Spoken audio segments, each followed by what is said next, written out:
জ্বালানি সংকট মোকাবিলায় সংসদে ঐতিহাসিক ঐক্য, সরকার ও বিরোধী দলের সমন্বয়ে 10 সদস্যের কমিটি, 5 জনের নাম ঘোষণা প্রধানমন্ত্রীর, জামায়াতের কাছে বাকি 5 জনের তালিকা আহ্বান। ভাড়া বাড়ল ডিজেল চালিত গণপরিবহনে, কিলোমিটারে বেশি দিতে হবে 11 পয়সা, লঞ্চেও বাড়ানোর ইঙ্গিত, নজরদারি না থাকলে বাড়তি আদায়ের শঙ্কা যাত্রীদের। 16 ডিসেম্বর বা নতুন বছরের শুরুতে চালু হচ্ছে শাহজালাল বিমানবন্দরের 3rd টার্মিনাল। 2-3 মাসের মধ্যে কক্সবাজার থেকে আন্তর্জাতিক ফ্লাইট শুরুর আশা। সংরক্ষিত নারী আসনে বিএনপির 36 মনোনয়নই বৈধ, স্বতন্ত্র একজনের মনোনয়ন গৃহীত। সরকারি চাকরি থাকায় ছিটকে পড়লেন জামায়াত জোটের মনিরা শারমিন। ভারতের পশ্চিমবঙ্গে বিধানসভা নির্বাচনে বিভিন্ন স্থানে সহিংসতা, কেন্দ্রে কেন্দ্রে ভোটারের লাইন। তামিলনাড়ুতে ভোট দিলেন থালাপতি বিজয় সহ তারকারা।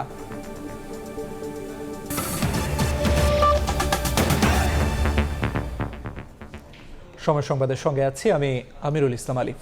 জ্বালানি সংকট মোকাবিলায় এবার ঐতিহাসিক ঐকমত্যের নজির তৈরি হলো ত্রয়োদশ জাতীয় সংসদে।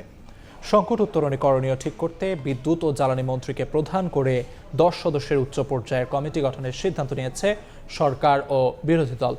সংসদে চলমান অধিবেশনেও আলোচনা হয় বিদ্যুৎ ও জ্বালানি পরিস্থিতি নিয়ে। এ সময় সংসদ নেতা ও প্রধানমন্ত্রী একটি সমন্বিত কমিটি গঠন করার প্রস্তাব উত্থাপন করেন, যে কমিটি সংকট মোকাবিলায় করণীয় নির্ধারণ করে ব্যবস্থা নেওয়ার সুপারিশ করবে। সরকার প্রধানের এই প্রস্তাবকে সাধুবাদ জানিয়েছে বিরোধী দলও। বিরোধী দলীয় নেতা জানিয়েছেন শিগগিরই এ কমিটির জন্য 5 জনের নাম চূড়ান্ত করবেন তারা। শফিকুর রহমান বলেন, দেশের সব সংকট সমাধানের কেন্দ্রবিন্দু হবে সংসদ। এ সময় স্পিকার বলেন, সরকার ও বিরোধী দল সহযোগিতার মাধ্যমে অগ্রসর হলে সমস্যা সমাধান সহজ হবে। আমরা আশা করি সংসদ জাতীয় সকল সমস্যা সমাধানের কেন্দ্রবিন্দু হবে। আমাদের পক্ষ থেকে 5 সদস্যের একটি কমিটি গঠন করছে। আমি আপনার মাধ্যমে বিরোধী দলীয় নেতা এবং বিরোধী দলকে অনুরোধ করব, ওনারাও যদি 5 জনের নাম দেন তাহলে এই 10 জন ব্যক্তি বসে এই বিষয়গুলোর উপর আলোচনা করতে পারে। কোনো পরামর্শ থাকলে এই কমিটির মাধ্যমে সেটি সরকারের কাছেও আসলো এবং সরকার সেটার মধ্যে কোনো বাস্তবতা থাকলে অবশ্যই সেটি কার্যকর করার উদ্যোগ গ্রহণ করবে। প্রস্তাব করছি যে মাননীয় মন্ত্রী, জ্বালানি মন্ত্রী ইকবাল মাহমুদ টুকু, ওনাকে এই কমিটির সভাপতি করা হোক। আমরা মনে করি এই সংসদের জন্য এটি একটি নবযাত্রা, এটাকে আমি সাধুবাদ জানাই এবং আমরা শীঘ্রই ইনশাল্লাহ নামগুলা পেশ করব। দেশে জ্বালানি সংকট অসহনীয় পর্যায়ে চলে গেছে। প্রয়োজনীয় জ্বালানি পাচ্ছে না বিদ্যুৎ কেন্দ্রগুলো। উৎপাদন সক্ষমতা অর্ধেকে নামায় বেড়েছে লোডশেডিং এর তীব্রতা। সচিবালয়ের সংবাদ সম্মেলনে এসব তথ্য জানায় বিদ্যুৎ বিভাগ। এ সময় রোববার নাগাদ আদানির বন্ধ ইউনিট থেকে বিদ্যুৎ সরবরাহ শুরু হলে পরিস্থিতি কিছুটা উন্নতি হবে বলেও জানানো হয়। রাজশাহী, খুলনা বিভাগ সহ দেশের 27 জেলার ওপর দিয়ে বইছে তাপপ্রবাহ। গরমের সঙ্গে পাল্লা দিয়ে বেড়েছে বিদ্যুতের চাহিদাও, অথচ জ্বালানির অভাবে 29,000 মেগাওয়াট বিদ্যুৎ উৎপাদন সক্ষমতা নেমে এসেছে অর্ধেকে। শুরু হয়েছে লোডশেডিংয়ের ভোগান্তি। শুধু তাই নয়, মধ্যপ্রাচ্য সংঘাতে আমদানি কমে যাওয়ায় জ্বালানির সরবরাহ নিশ্চিত করা সম্ভব হচ্ছে না প্ল্যান্টগুলোতে। 12,000 মেগাওয়াট বিদ্যুৎ গ্যাস ভিত্তিক কেন্দ্রগুলো থেকে এলেও তা অর্ধেকে নেমে গেছে। বিদ্যুৎ জ্বালানির এমন পরিস্থিতিকে অসহনীয় বললেন খোদ বিদ্যুৎ বিভাগের যুগ্ম সচিব। সচিবালয়ের সংবাদ সম্মেলনে তিনি জানান, প্রতিদিন অন্তত 3,000 মেগাওয়াট বিদ্যুৎ ঘাটতি থাকছে। জ্বালানি সংকটটা অনেক বেশি অসহনীয় পর্যায়ে চলে গেছে। আমাদের 2,000 MMCFD গ্যাসের প্রয়োজন হয়। জ্বালানির এই সংকটের কারণে তারা যদি 1200 MMCFD গ্যাসও আমাদেরকে দিতে পারতো, তাহলেও আমরা 7,200 মেগাওয়াট বিদ্যুৎ উৎপাদন করতে পারতাম অনেক কম পয়সায়। কিন্তু তারা আমাদেরকে 850 থেকে 900 MMCFD গ্যাস দিতে পারছে।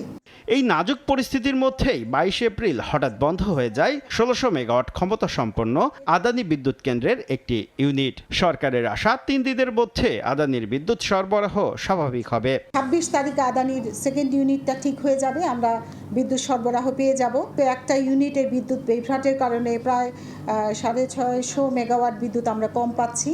সেই বিদ্যুৎটাও আমরা পেয়ে যাব 28 তারিখের দিকে। সংকট উতরাতে সরকারের পাশাপাশি ব্যক্তি উদ্যোগে মানুষকে সাশ্রয়ী হওয়ার আহ্বান জানান তিনি। যখন এসি চালাবো তখন এসিটা যাতে 25 ডিগ্রি সেলসিয়াসের উপরে থাকে। আমরা দিনের বেলা কার্টেনগুলো আমরা জানালার পর্দাগুলো করে রাখবো যাতে আমাদের লাইট কম লাগে। শহর ও গ্রামের মধ্যে বিদ্যুতের লোড ব্যবস্থাপনা সমন্বয় করা হচ্ছে বলছে বিদ্যুৎ বিভাগ। থেকে আসলে স্পট শুভ খান, সময় সংবাদ, ঢাকা। জ্বালানি সংকটে কমেছে বিদ্যুৎ উৎপাদন। তীব্র গরমে লোডশেডিংয়ে নাজেহাল জনজীবন। শহরের চেয়ে বেশি নাজুক অবস্থা গ্রামে। কারখানায় কমেছে উৎপাদন, সেচের অভাবে ফেটে চৌচির ফসলের মাঠ। ব্যাহত হচ্ছে পড়ালেখা। সারা দেশে তীব্র গরমে অতিষ্ঠ মানুষ, এর মধ্যেই বিদ্যুৎ বিভ্রাট চরমে। বেশি নাজেহালে গ্রামের মানুষ। কোনো কোনো এলাকায় দিনে 8 থেকে 10 ঘন্টা লোডশেডিং। চাহিদার তুলনায় সরবরাহ কম থাকায় ঘন ঘন লোডশেডিংয়ে অতিষ্ঠ মাদারীপুরবাসী। সবচেয়ে দুর্ভোগে পল্লী বিদ্যুৎ সমিতির গ্রাহকরা। পর্যাপ্ত বিদ্যুৎ না থাকায় কারখানার উৎপাদন নেমেছে অর্ধেকে। অলস সময় কাটাচ্ছেন শ্রমিক কর্মচারীরা। পল্লী বিদ্যুৎ সমিতি ও ওয়েস্ট জোন পাওয়ার ডিস্ট্রিবিউশন কোম্পানির 4,33,000 গ্রাহকের 114 মেগাওয়াটের বিপরীতে পাওয়া যাচ্ছে 64 মেগাওয়াট। লোডশেডিং রাত্রেও বেশি হয়, দিনেও বেশি হয়, কোনো সময়ই হয়। রাত্রে 3-4 বার থাকে না, দিনের ভিতর 5-7 বার থাকে না। বিদ্যুৎ নাই, যার ফলে আমরা অনেকটা বেকার হয়ে গেছি। রাত্রে ঘুমাইতে পারে না, দিনের বেলা কাজ করতে পারে না। ঝিনাইদহে তীব্র লোডশেডিংয়ে নাভিশ্বাস মানুষের মাঝে। দিন রাতে অন্তত 5 থেকে 6 ঘন্টা থাকছে না বিদ্যুৎ। সব থেকে বেশি কষ্টে শিশু ও বৃদ্ধরা। ওজাপাড়িকো ও পল্লী বিদ্যুতের মোট চাহিদা 129 মেগাওয়াটের বিপরীতে সরবরাহ প্রায় অর্ধেক। 35 ভাগ লোডশেডিং দিতে বাধ্য হচ্ছে বাগেরহাট পল্লী বিদ্যুৎ সমিতি। চাহিদার 13 মেগাওয়াট কম সরবরাহ করছে ওজাপাড়িকো। দিনের ভিতরে 4-5 ফিরে যাচ্ছে, রাত্রিও সেই একই পরিস্থিতি, 4-5 ফ্রেজ করে যাচ্ছে। গরমে ঘুমাতে পারছি না, দোকানদারি করতে পারছি না। হঠাৎ করে যখন এই গরমের মধ্যে বিদ্যুৎ চলে যায় তখন হুট করে ঘুমটা ভেঙে যায়। দিনাজপুর শহরে সহনীয় থাকলেও গ্রামাঞ্চলে দিনে 7 থেকে 8 ঘন্টা থাকছে না বিদ্যুৎ। দুশ্চিন্তায় ক্ষুদ্র ব্যবসায়ীরা। চাহিদার 34 মেগাওয়াট কম সরবরাহ হচ্ছে জেলায়। রংপুর শহরে গড়ে প্রতিদিন 3 থেকে 4 ঘন্টা বিদ্যুৎ থাকছে না। গ্রামে থাকছে না অন্তত 10 থেকে 12 ঘন্টা।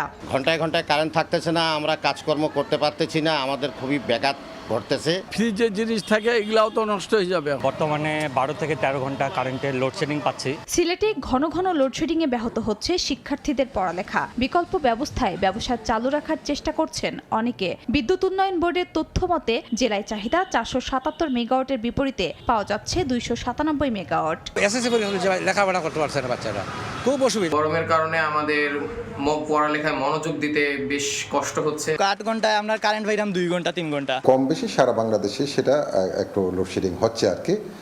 আর সেটা আমরা সবাইকে একটু সাশ্রয়ী হয়ে সেটাকে আমরা ওভারকাম করার চেষ্টা করতেছি। মেহেরপুরে ফসলের জমি ফেটে চৌচির। বিদ্যুৎ বিভ্রাট যেন কৃষকের মরার উপর খাড়ার ঘা। গ্রামগুলোতে দিনে 6 থেকে 7 ঘন্টা বিদ্যুৎ থাকছে।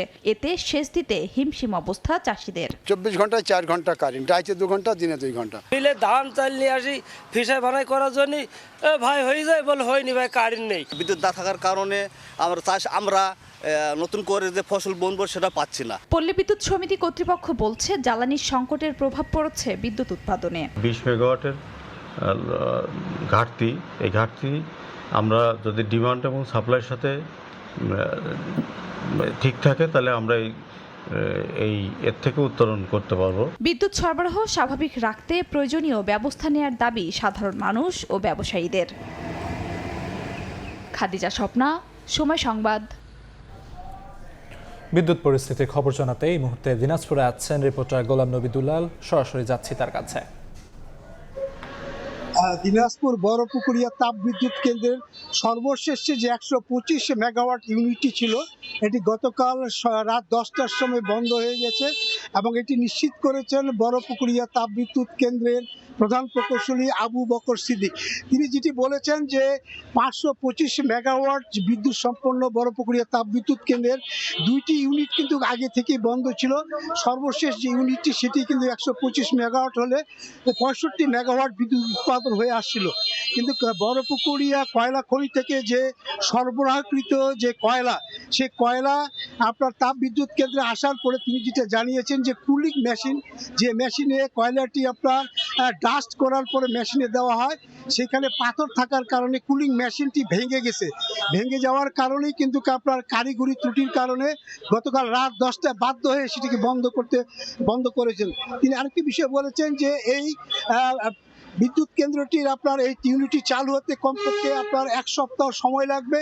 এই সময়ের কারণে যে কারিগরি যে ত্রুটিটা সারানোর পরে কিন্তু এটা চালু হবে। ইতিমধ্যে আমরা দেখেছি এর যে আপনার যে প্রধান যে আপনার যে প্রভাব সেটি কিন্তু আমরা সব জায়গায় দেখেছি। দিনাজপুরে কিন্তু এই লোডশেডিং এর মাত্রা কিন্তু আপনার গড়ে 7 থেকে 8 ঘন্টা আমরা দেখছি। আমি ইতিমধ্যে যে জায়গায় রয়েছি সেখানে ম্যাক্সিমাম দোকানেই আপনার বিদ্যুৎ না থাকার কারণে আপনার অনেকে দুর্ভোগে পড়েছেন।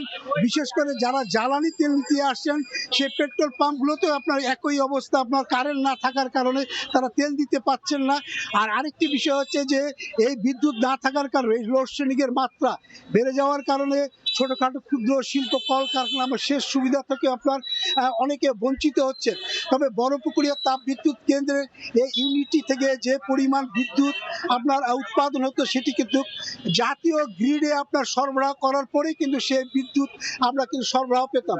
এবং এটি কিন্তু রংপুর অঞ্চলে, বিশেষ করে রংপুর অঞ্চলে যেসব জেলা রয়েছেন সেটি কিন্তু তাপ বিদ্যুৎ কেন্দ্রের যে উৎপাদিত বিদ্যুৎ সেটি কিন্তু তার সুফল ভোগ করে তারা আসছিলেন। কিন্তু এটা বন্ধ হওয়ার পর সর্বোপরি যে 3টি ইউনিটই কিন্তু এখন পুরোপুরি বন্ধ হয়ে গেছে এবং বিদ্যুৎ উৎপাদন বন্ধ হওয়ার কারণে এর দুর্ভোগ কিন্তু সাধারণ মানুষের মধ্যেও আপনার পড়েছে। বিশেষ করে আপনার কোনো জায়গায় কিন্তু এখন বিদ্যুৎ আমরা দেখছি না, গড়ে আপনার 7-8 ঘন্টারও বেশি আপনার বিদ্যুৎ আপনার থাকতেছে না। এই কারণে মানুষের দুর্ভোগ কিন্তু আপনার চরমে পৌঁছেছে। তো আমার কাছ থেকে সর্বশেষ এই ছিল।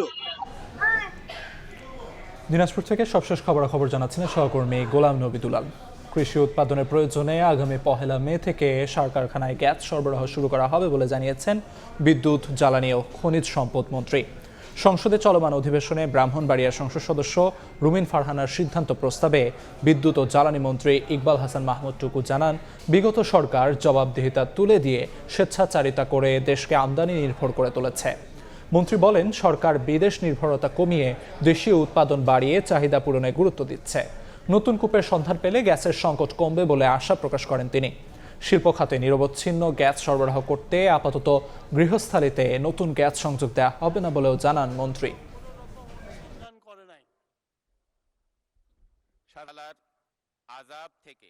বিগত সরকার এই সেক্টরটাকে ইমিউনিটি বিল পাস করে কোনো জবাবদিহিতা করতে হবে না, এইটা করে পুরা সেক্টরটাকে আমদানি ভিত্তি করে দিয়েছে এবং বিশাল অঙ্কের বকেয়া রেখে গেছে। আমরা এখন সিদ্ধান্ত নিয়েছি আমাদের দেশীয় গ্যাস ফিল্ডগুলোতে অনুসন্ধান করে ডোমেস্টিক চাহিদা মেটানোর চেষ্টা করব। দেশের কৃষির কথা চিন্তা করে আমরা 1 তারিখ থেকে ফার্টিলাইজার ফ্যাক্টরিতে গ্যাস দেওয়ার সিদ্ধান্ত নিয়েছি। জ্বালানি তেলের মূল্য বৃদ্ধির জেরে ভাড়া বাড়ল ডিজেল চালিত গণপরিবহনে। প্রতি কিলোমিটারে বেশি দিতে হবে 11 পয়সা।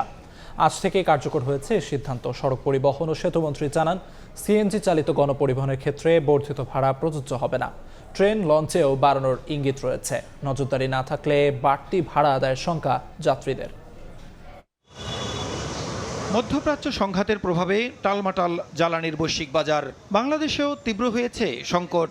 অর্থনীতি সামাল দিতে বেড়েছে জ্বালানির দামও। জ্বালানি তেলের দাম বৃদ্ধির 4 দিন পর এবার এলো গণপরিবহনে ভাড়া বাড়ানোর সিদ্ধান্ত। শুধু ডিজেলের বাড়তি দাম নয়, বিভিন্ন খরচ যোগ করে বাস ভাড়া কিলোমিটার প্রতি 22 পয়সা বাড়ানোর প্রস্তাব দেন মালিক সমিতির নেতারা। গেল কয়েকদিন এ নিয়ে মালিক, শ্রমিক ও সরকারের দফায় দফায় বৈঠকের পর শুধু ডিজেল চালিত পরিবহনের ভাড়া 11 পয়সা বাড়ানোর সিদ্ধান্তের কথা জানান সড়ক পরিবহন ও সেতুমন্ত্রী। এর ফলে ঢাকা ও চট্টগ্রাম মহানগরে পরিবহন ভাড়া প্রতি কিলোমিটারে 2 টাকা 42 পয়সা থেকে বেড়ে 2 টাকা 53 পয়সা। আন্তঃজেলা ও দূরপাল্লার ক্ষেত্রে বর্তমান ভাড়া কিলোমিটারে 2 টাকা 12 পয়সার স্থলে 2 টাকা 23 পয়সা নির্ধারণ করা হয়। ঢাকা এবং চট্টগ্রাম মহানগরে 11 পয়সা বাড়বে।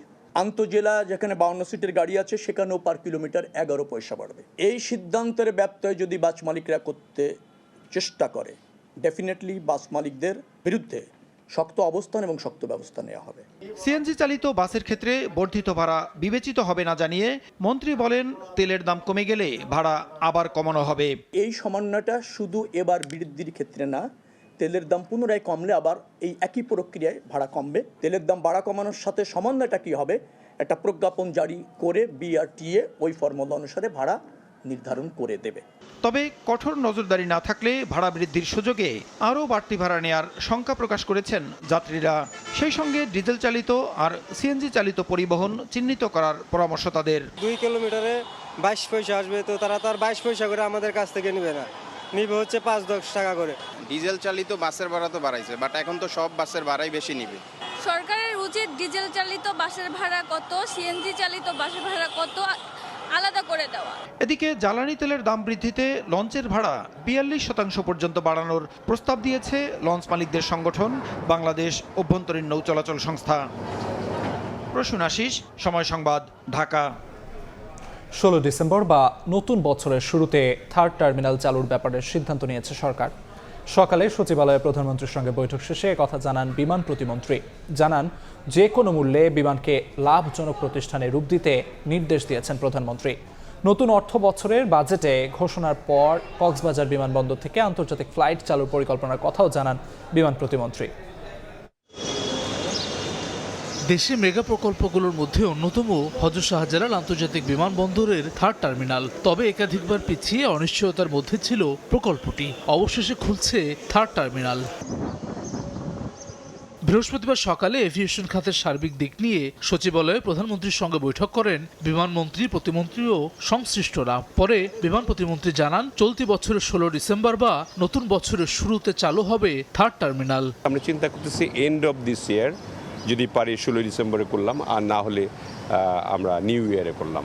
এরকম ধরনের একটা চিন্তাভাবনা আমরা করেছি। এটা রাফ আলোচনা হয়েছে। তিনি এমন নির্দেশনা দিয়েছেন যে আপনাদেরকে এখানে দায়িত্ব দেওয়া হয়েছে, এটাকে লাভজনক করতে হবে। অন্য এয়ারলাইন্সগুলো লাভ করতে পারলে আপনারা করতে পারেন না কেন? অতএব আপনারা খতিয়ে দেখে যেটা হলে লাভ করতে পারবেন সেটাই আপনাকে করতে হবে। এদিকে বিমান বাংলাদেশে বহরে যুক্ত হচ্ছে 14টি নতুন উড়োজাহাজ। মার্কিন বিমান নির্মাতা প্রতিষ্ঠান বোয়িং এর সঙ্গে এ নিয়ে চূড়ান্ত দর কষাকষিতে সরকার। 30 এপ্রিলের মধ্যে হবে সিদ্ধান্ত। একই সঙ্গে নতুন অর্থ বছরের বাজেট ঘোষণার পর কক্সবাজার বিমানবন্দর থেকে আন্তর্জাতিক ফ্লাইট চালুর পরিকল্পনার কথাও জানান বিমান প্রতিমন্ত্রী। 30 এপ্রিলের মধ্যেই আমরা বোয়িং এর সঙ্গে চুক্তি করতে যাচ্ছি। we are purchasing 14 aircraft from Boeing. At the same time, আমাদের যে এই 5 বছর লাগবে তাদের এই বোয়িং ডেলিভারি করতে, এর মধ্যে আমরা বোয়িং এবং এয়ারবাসের সঙ্গে যোগাযোগ করে আমরা কিছু লিজে আমরা এয়ারক্রাফট আনবো খুব শিগগিরই। এদিকে প্রধানমন্ত্রী তারেক রহমানের সঙ্গে বৈঠক করেন বিশ্ব সাহিত্য কেন্দ্রের প্রতিষ্ঠাতা ও বিশিষ্ট শিক্ষাবিদ অধ্যাপক আব্দুল্লাহ আবু সাইদ। এ সময় উপস্থিত ছিলেন শিক্ষামন্ত্রী এহসানুল হক মিলন, সংস্কৃতি মন্ত্রী নিতাই রায় চৌধুরী সহ সংশ্লিষ্ট মন্ত্রণালয়ের প্রতিমন্ত্রী ও কর্মকর্তারা। হাসান ওয়ালি, সময় সংবাদ, ঢাকা। সংরক্ষিত নারী আসনে বিএনপি জোটের 36টি মনোনয়নই প্রাথমিক যাচাই বাছাই বৈধ হয়েছে। স্বতন্ত্র জোট মনোনীত সুলতানা জেসমিনের মনোনয়নও গ্রহণ করে কমিশন। এদিকে সরকারি চাকরি ছাড়ার 3 বছর পূর্ণ না হওয়ায় বিধিমালা অনুযায়ী বাতিল হয়েছে মনিরা শারমিনের মনোনয়ন। তবে কমিশনের সিদ্ধান্ত প্রত্যাখ্যান করে আপিলের কথা জানান জামায়াত জোটের এই প্রার্থী। বৃহস্পতিবার সকালে আগারগাঁওয়ে নির্বাচন কমিশন সচিবালয়ে শুরু হয় ত্রয়োদশ সংসদের সংরক্ষিত মহিলা আসনের মনোনয়নপত্র বাছাই। বিএনপি জোটের 36 এবং স্বতন্ত্র জোটের এক প্রার্থীর হলফনামা সহ আনুষঙ্গিক বিষয়ে পর্যালোচনা করে ইসি। পরে বিএনপি জোটের সবগুলো এবং স্বতন্ত্র জোটের এক প্রার্থীর মনোনয়ন প্রাথমিক পর্যায়ে বৈধ ঘোষণা করেন রিটার্নিং কর্মকর্তা। বাতিল হয় অতিরিক্ত 3 স্বতন্ত্র প্রার্থীর মনোনয়ন। বিএনপি এবং জোট থেকে 36 জনের একটি তালিকা দেওয়া হয়েছিল। 36 জনের তালিকা এটা গৃহীত হয়েছে। সংসদে গিয়ে দেশ ও মানুষের কল্যাণে কাজ করার অঙ্গীকার ব্যক্ত করেন মনোনয়ন প্রাপ্তরা। উন্নয়ন থেকে শুরু করে বাংলাদেশের সমৃদ্ধ বাংলাদেশ হিসেবে গড়ে তোলার জন্য আজকে আমরা প্রতিজ্ঞাবদ্ধ। আমরা আশা করি সেই লক্ষ্যে কাজ করতে পারবো। আমরা মানুষের কল্যাণে যেন কাজ করতে পারি, বিশেষ করে পিছিয়ে পড়া যে জনগোষ্ঠী নারীরা আছে, আমরা যেহেতু নারী, আমরা নারী হিসাবে সেই জায়গাটা সবচেয়ে বেশি কাজ করতে চাই। ট্যুরিজমের উপরে আমি কাজ করতে চাই এবং তরুণদের কর্মসংস্থানের বিষয়টি আমার পরিকল্পনার মধ্যে আছে। একটি স্বাধীন, সার্বভৌম এবং একটি গণতান্ত্রিক রাষ্ট্র দেশনায়ক তারেক রহমানের নেতৃত্বে আমরা সারা বিশ্বকে উপহার দিব। এদিকে সরকারি চাকরি ছাড়ার 3 বছর পূর্ণ না হয় নির্বাচনী বিধিমালা অনুযায়ী বাতিল হয়েছে এনসিপির প্রার্থী মনিরা শারমিনের মনোনয়ন। চাকরি থেকে অব্যাহতি নিলে বা অবসর গ্রহণ করলে 3 বছর অতিক্রান্ত হতে হয়। তো ওনার ক্ষেত্রে এই 3 বছর অতিক্রান্ত হয়নি, বিধায় এই মনোনয়নপত্রটি বাতিলযোগ্য। তবে কমিশনের সিদ্ধান্তকে প্রত্যাখ্যান করে আপিলের কথা জানান এনসিপি নেত্রী। যে আইনে আসলে 3 বছরের একটা বাড়ের কারণে এটি বাতিল হলো, সেটার সাথে কোনোভাবেই সামঞ্জস্যপূর্ণ না। আমরা নিঃসন্দেহে আপিল ফাইল করবো এবং আমরা আশা করতেছি ইলেকশন কমিশনে যখন 5 সদস্য বিশিষ্ট যখন ওনারা বসবেন, তাদেরকে আমরা বোঝাতে সমর্থ হব এবং আমরা আপিলে জিতবো বলে আশা করছি। আগামী 26 এপ্রিল আপিল করতে পারবেন প্রার্থী। শুনানি অনুষ্ঠিত হবে 27 ও 28 এপ্রিল। আমরা জেনে বুঝে ফাইল করেছি। মাইমুনা হায়দার চৌধুরী, সময় সংবাদ, ঢাকা। মেধাকে প্রাধান্য দিয়ে বাংলাদেশ পরিচালনায় জুলাইয়ের আকাঙ্ক্ষা বলে মন্তব্য করেছেন জামায়াতে ইসলামের আমির ডাক্তার শফিকুর রহমান। তিনি বলেছেন, এই নীতি পথ দেখাবে নতুন বাংলাদেশের রাজনীতিকে। রাজধানীর মিরপুর 10 নম্বরে এসএসসি পরীক্ষার কেন্দ্র পরিদর্শনে যান জামায়াত আমির।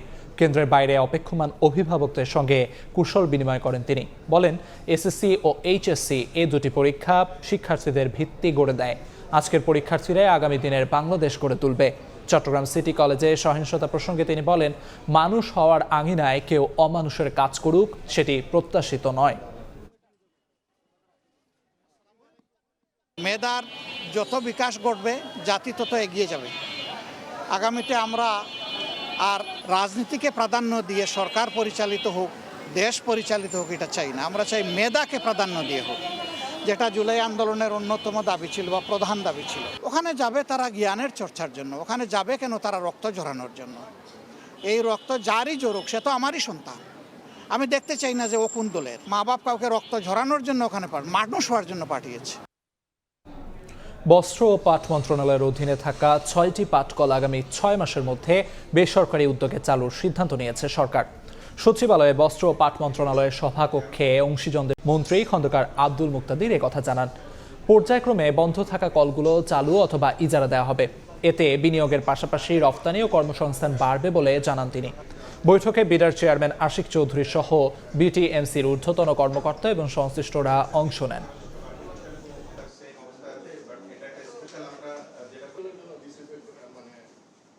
এই দুইটার হাতে যে কয়েকটি পাটকল এবং বস্ত্রকল আছে, যেগুলি ইতিমধ্যে প্রাইভেট সেক্টরের উদ্যোক্তা বিনিয়োগকারীরা বিনিয়োগ করেছেন, সেগুলির অবস্থাটা কি, যেগুলি প্রক্রিয়াধীন আছে নতুন বিনিয়োগের জন্য সেগুলির অবস্থা কি, এবং আমাদের হাতে বাকি যেগুলি আছে সেগুলি আমরা আগামী কতদিনে কি অবস্থায় সেগুলিতে বিনিয়োগ আকর্ষণ করে কর্মসংস্থান সৃষ্টি করতে পারবো। এবার গ্রামীণ ফোন হজ যাত্রার খবর।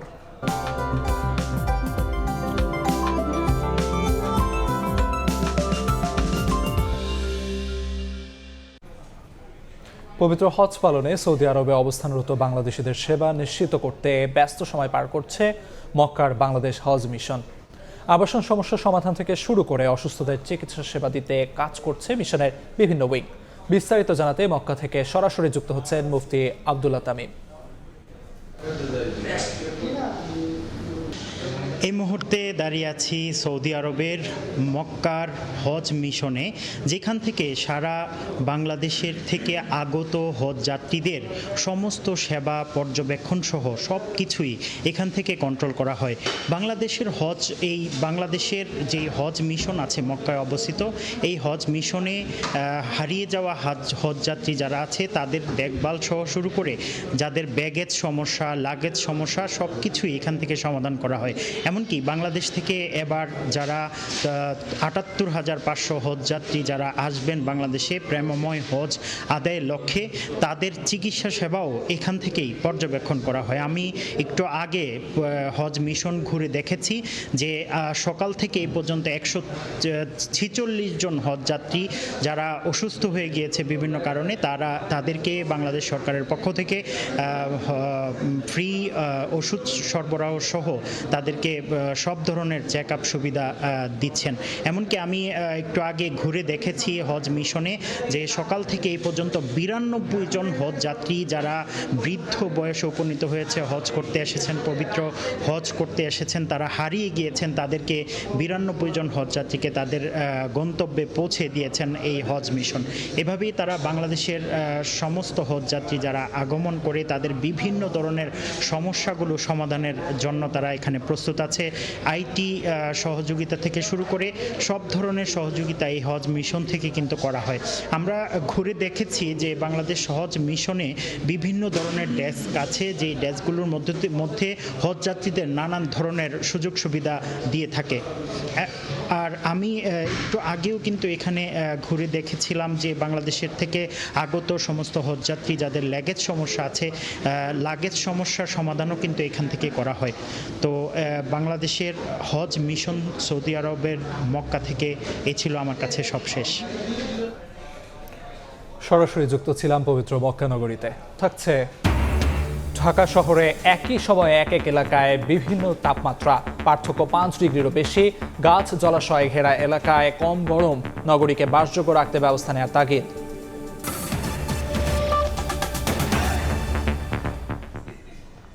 হাম ও উপসর্গ নিয়ে গত ২৪ ঘন্টায় আরও ৫ শিশুর মৃত্যু হয়েছে।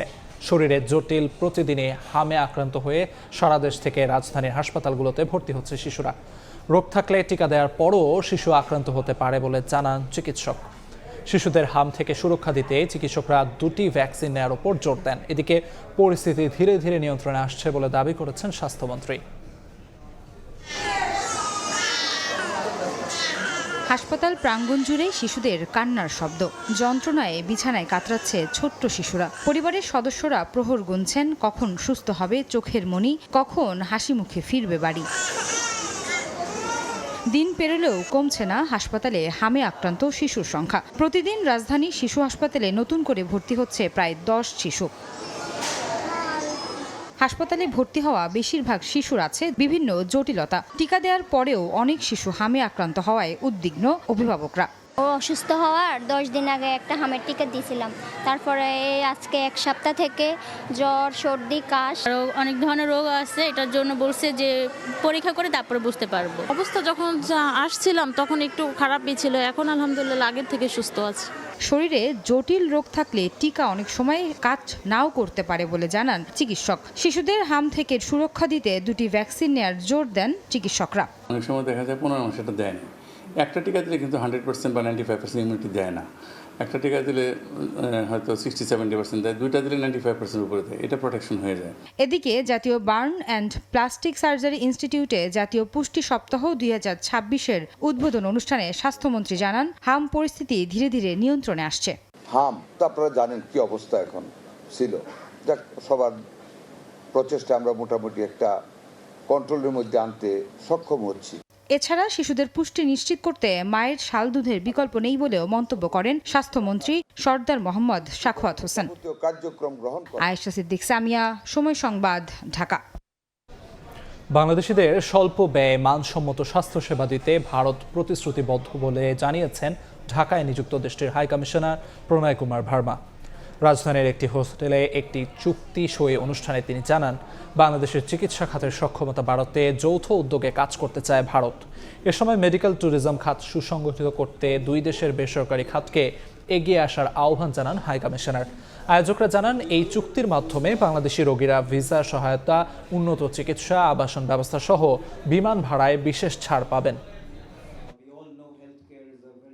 Future of our bilateral cooperation will have to be shaped not only by governments but also by businesses, entrepreneurs and institutions that can identify complementarities and convert them into shared prosperity.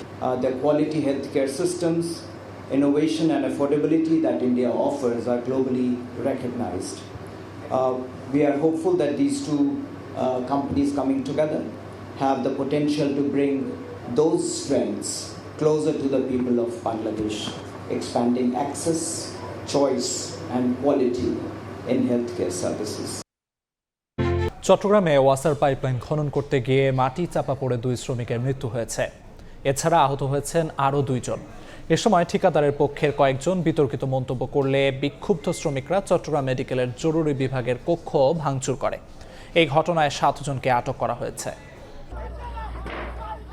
চীনা প্রতিষ্ঠানের তত্ত্বাবধানে চট্টগ্রামের Agrabad access রোডে ওয়াসা sewerage প্রকল্পের পাইপলাইনের মাটি খনন চলছিল। বৃহস্পতিবার ভোরে কাজ করার সময় মাটি ধসে পড়ে চাপা পড়েন কয়েকজন শ্রমিক। স্থানীয়রা 4 জনকে উদ্ধার করে হাসপাতালে নিলে চিকিৎসক 2 জনকে মৃত ঘোষণা করেন। আহত 2 জন হাসপাতালে চিকিৎসাধীন। এই বালু চাপার পরে আমরা নিয়ে এসে উদ্ধার করি। আমি নিজে আনছি ওদেরকে। আহত 4 জন, 2 জন মারা গেছে আর 2 জন মোটামুটি আলহামদুলিল্লাহ ভালো। কন্ট্রাক্টরের মেইন নাকি জনি ওনাকে টার্গেট করে ওরা হাসপাতালের ভিতরে ঢুকে গেছে। তখন ওরা সবাই ঢুকছে, পাবলিক যারা ছিল সবাই ঢুকে গেছে। ঘটনার পর ক্ষতিপূরণ নিয়ে ঠিকাদার প্রতিষ্ঠানের এক পক্ষ বিতর্কিত মন্তব্য করলে শ্রমিকদের সঙ্গে কথা কাটাকাটি হয়। বিষয়টি হাতাহাতিতে রূপ নিলে হাসপাতালের মেডিকেল অফিসারের কক্ষ ভাঙচুর করা হয়। আটক করা হয় বেশ কয়েকজনকে। মারা গেছে, আবার টাকা দেওয়া লাগবে কি জন্য? ওই যে ব্যক্তিটাই কথা বলছে ওনাকে মারতে আইছিল, আইসে ও ভিতরে পালাইছে, এইদিকে ওরা ভাঙচুর করছে। এসে হুম রেখে এটার উপরে পড়ছে আর কি, এই গ্লাসের উপরে পড়ার কারণে ভেঙে গেছে। জাস্ট এখানে কেউ আঘাত করেনি, আমার মনে হয় আঘাত করলে গ্লাসগুলো ভেঙে যেত। অ্যাটাক করার পরে এখন আমাদের ডাক্তাররা যেখানে বসে ইমার্জেন্সি রুমে গ্লাস ট্লাস সব ভেঙে গেছে। তখন এদেরকে আমরা আনায় শুনে থানায় পাঠিয়ে দিব, ওখান থেকে জেলে চালান দিব। নিহতদের মধ্যে রাকিবের বাড়ি ভোলা আর তুষারের বাড়ি দিনাজপুরে। পার্থপ্রতিম বিশ্বাস, সময় সংবাদ, চট্টগ্রাম। চট্টগ্রাম সরকারি সিটি কলেজের ঘটনার জেরে পাবনার ঈশ্বরদী সরকারি কলেজে ছাত্র শিবির ও ছাত্র দলের পাল্টাপাল্টি কর্মসূচিতে ধাওয়া পাল্টা ধাওয়ার ঘটনায় আহত হয়েছেন 5 জন। সকালে কলেজ ক্যাম্পাস এলাকায় এই ঘটনা ঘটে। পূর্ব ঘোষিত কর্মসূচির অংশ হিসেবে উভয় সংগঠনের নেতাকর্মীরা কলেজ ক্যাম্পাসে অবস্থান নিলে দুপক্ষের মধ্যে উত্তেজনা সৃষ্টি হয়। এক পর্যায়ে ধাওয়া পাল্টা ধাওয়া হয়। এ সময় 2টি ককটেল বিস্ফোরণ করা হয়। 2 পক্ষের আহত 5 জনকে স্থানীয় হাসপাতালে চিকিৎসা দেওয়া হয়। ঘটনার পর ছাত্র শিবিরের নেতাকর্মীরা মিছিল নিয়ে ঈশ্বরদী রেলগেট এলাকায় বিক্ষোভ করে। পরিস্থিতি নিয়ন্ত্রণে রাখতে অতিরিক্ত পুলিশ মোতায়েন করা হয়েছে। রাজশাহীতে বাস টার্মিনাল এলাকায় শ্রমিকদের দুপক্ষের মধ্যে ধাওয়া পাল্টা ধাওয়া হচ্ছে। এই মুহূর্তে সেখানে আছেন সহকর্মী কামরুজ্জামান মামুন। সরাসরি যাচ্ছি সেখানে। আমরা এই মুহূর্তে রয়েছি রাজশাহীর শিরোইল যে বাস টার্মিনাল রয়েছে, সেই বাস টার্মিনালের পাশে ঢাকা কাউন্টারগুলো, সেই ঢাকা কাউন্টারের সামনে যে সড়ক, সেই সড়কটিতে আপনাকে বলে রাখি যে আমরা কিছুক্ষণ আগে দেখেছি, এখন থেকে ঠিক 5 থেকে 7 মিনিট আগে এখানে ব্যাপক উত্তেজনা তৈরি হয়েছিল এবং সেই উত্তেজনা কিন্তু এখনও বিরাজ করছে।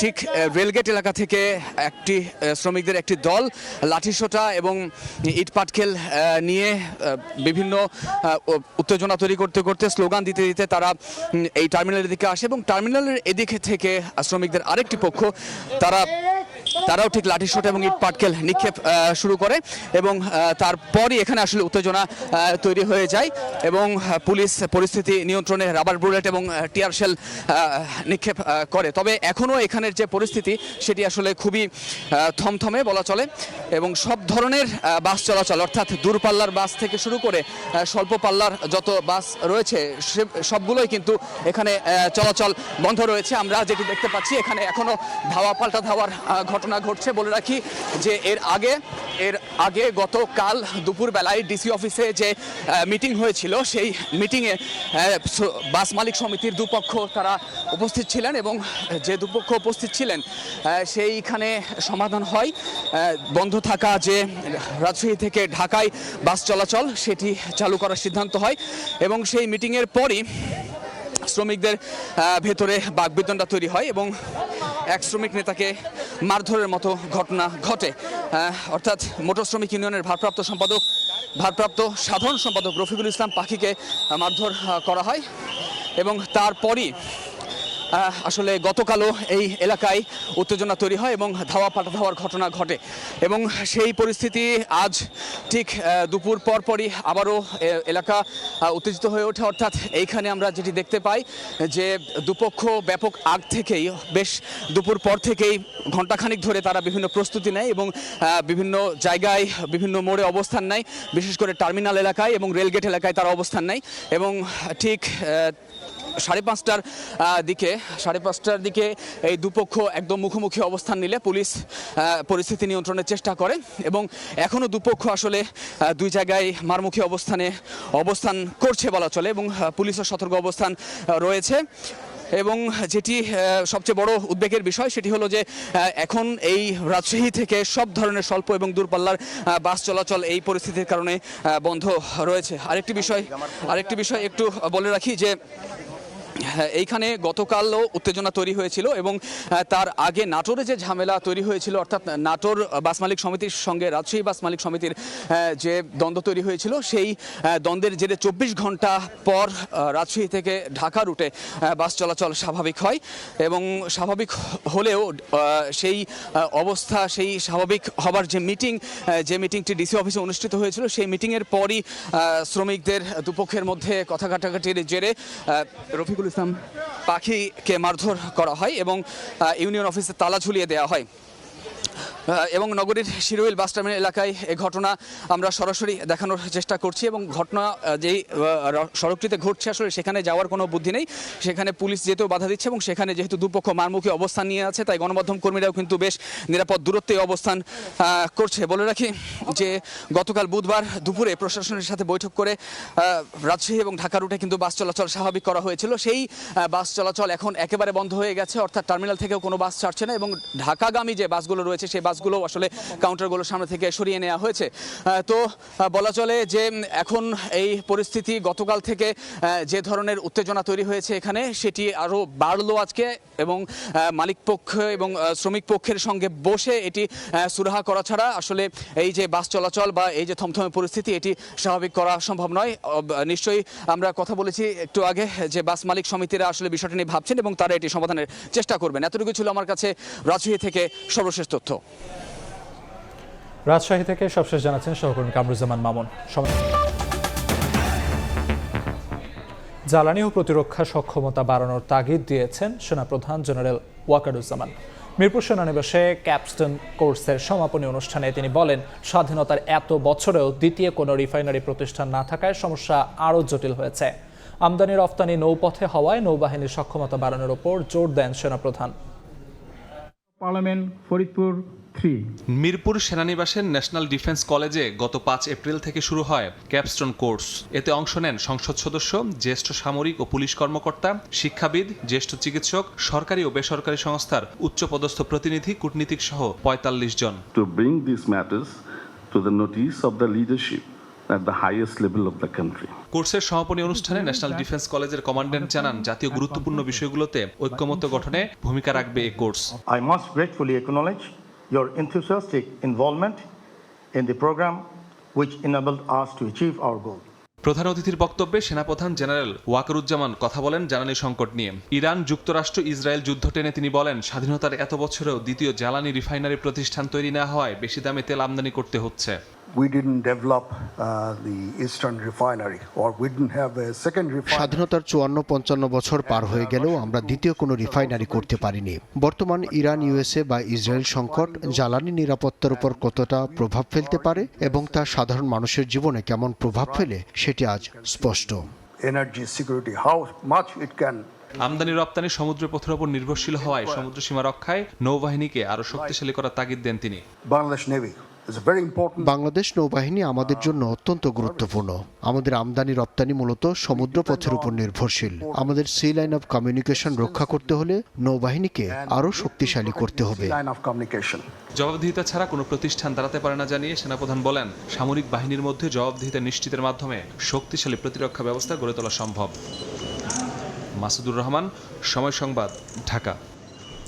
মধ্যপ্রাচ্য সংঘাতের মধ্যেও প্রবাসী আয়ে ইতিবাচক ধারায় বাংলাদেশ। চলতি মাসের প্রথম 21 দিনে এসেছে $233 কোটি রেমিটেন্স, যা গত বছরের একই সময়ের তুলনায় প্রায় 19% বেশি। এদিকে 2022 সালের অক্টোবরের পর সর্বোচ্চ উঠেছে বাংলাদেশ ব্যাংকের রিজার্ভ। মধ্যপ্রাচ্যে চলমান যুদ্ধ ও ভূরাজনৈতিক উত্তেজনার মধ্যেও বাংলাদেশের রেমিটেন্স প্রবাহের গতি কমেনি। চলতি মাসের প্রথম 21 দিনেই $233 কোটি 20 লাখ রেমিটেন্স এসেছে। গত বছরের একই সময়ের তুলনায় তা 18.8% বেশি। গেল জুলাই থেকে 21 এপ্রিল পর্যন্ত এসেছে $2,454 কোটি, যা এক বছর আগের একই সময়ের তুলনায় 20.2% বেশি। বুধবার সন্ধ্যায় এ তথ্য জানিয়েছে বাংলাদেশ ব্যাংক। কেন্দ্রীয় ব্যাংকের হিসেবে দেশের মোট বৈদেশিক মুদ্রার রিজার্ভ গেল 21 এপ্রিল দাঁড়িয়েছে $3,512 কোটি 59 লাখ। আর আন্তর্জাতিক মুদ্রা তহবিল IMF এর হিসাব পদ্ধতি BPM 6 অনুযায়ী রিজার্ভ দাঁড়িয়েছে $3,045 কোটি 90 লাখ। গেল 16 এপ্রিল পর্যন্ত দেশের মোট রিজার্ভের পরিমাণ ছিল $3,503 কোটি 80 লাখ, আর BPM 6 ছিল $3,036 কোটি 62 লাখ। তথ্য বলছে গেল মার্চ শেষে দেশে মোট রিজার্ভের পরিমাণ ছিল $3,411 কোটি 66 লাখ। সাইফুল ইসলাম, সময় সংবাদ, ঢাকা। একই শহরে ভিন্ন ভিন্ন তাপমাত্রা। যেখানে গাছপালা ও জলাশয় আছে সেখানে কিছুটা কম, যেখানে নেই সেখানে বেশি। তাপমাত্রার তারতম্যের এই পরিস্থিতি অব্যাহত থাকলে নিকট ভবিষ্যতে বসবাসের যোগ্যতা হারানো ঢাকা নাম লেখাবে বিলুপ্ত শহরে। বিশেষজ্ঞরা বলছেন, পরিকল্পনার অভাব, জলাশয় দখল ও গাছপালা নিধনই এমন পরিস্থিতির জন্য দায়ী। মোহামিনুর রহমান ও অনুপ দত্তের ছবিতে আবু সাইদ নিশানের প্রতিবেদন।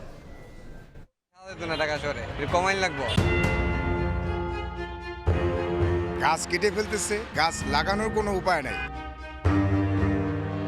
একদিকে সবুজের সমারোহ ও পাখির কলরবে মুখরিত বোটানিক্যাল গার্ডেন, চিড়িয়াখানা, অন্যদিকে আকাশচুম্বী ভবনে ঘেরা মিরপুর 10 নম্বর। দূরত্ব মাত্র 3 কিলোমিটার, অথচ তাপমাত্রার ব্যবধান 4 ডিগ্রি।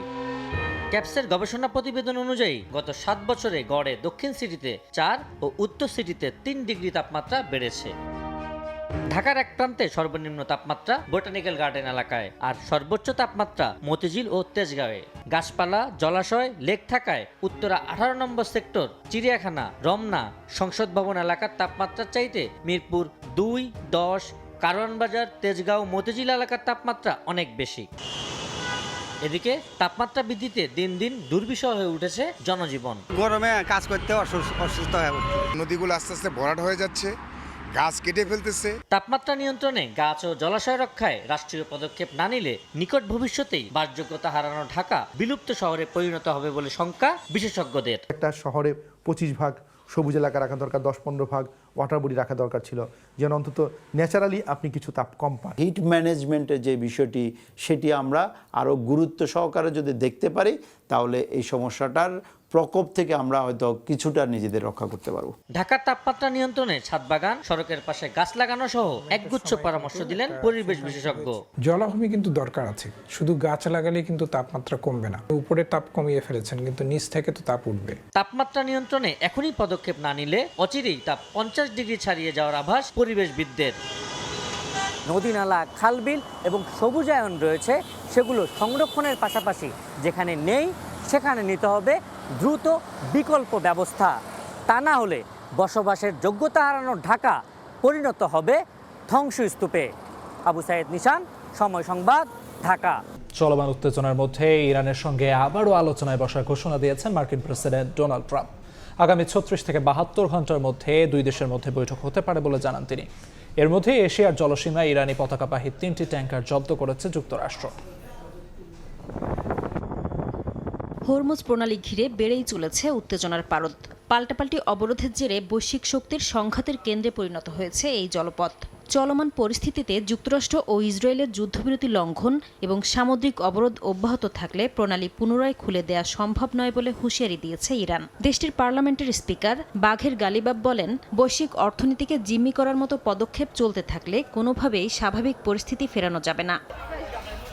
যুক্তরাষ্ট্র ও ইসরায়েলকে আগ্রাসী আখ্যা দিয়েছেন ইরানের পররাষ্ট্রমন্ত্রী আব্বাস আরাকচি। তেহরানে দক্ষিণ কোরিয়ার বিশেষ দূতের সঙ্গে বৈঠকে উপসাগরীয় অঞ্চলে নিরাপত্তাহীনতার দায় দুপক্ষের ওপর চাপান তিনি। পাশাপাশি আন্তর্জাতিক সম্প্রদায়কে এসব হামলার বিরুদ্ধে স্পষ্ট ও কঠোর অবস্থান নেয়ার আহ্বান জানান আরাকচি।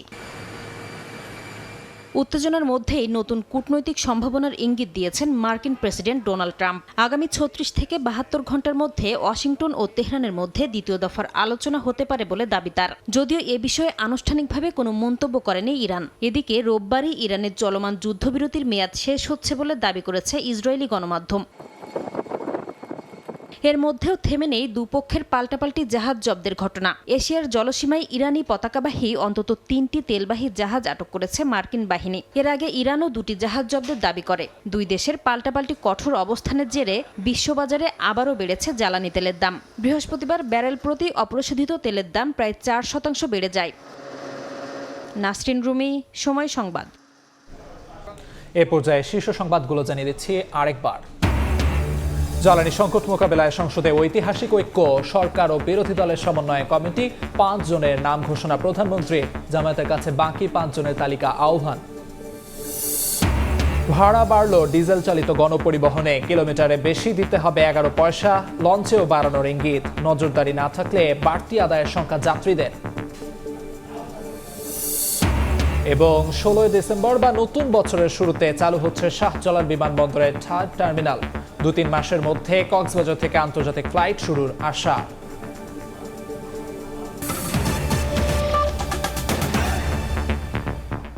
এই ছিল বিকেল 5টার সময় সংবাদে। বাংলা সময় নিয়ে আসছি কিছুক্ষণ পর, সঙ্গে থাকুন সময়।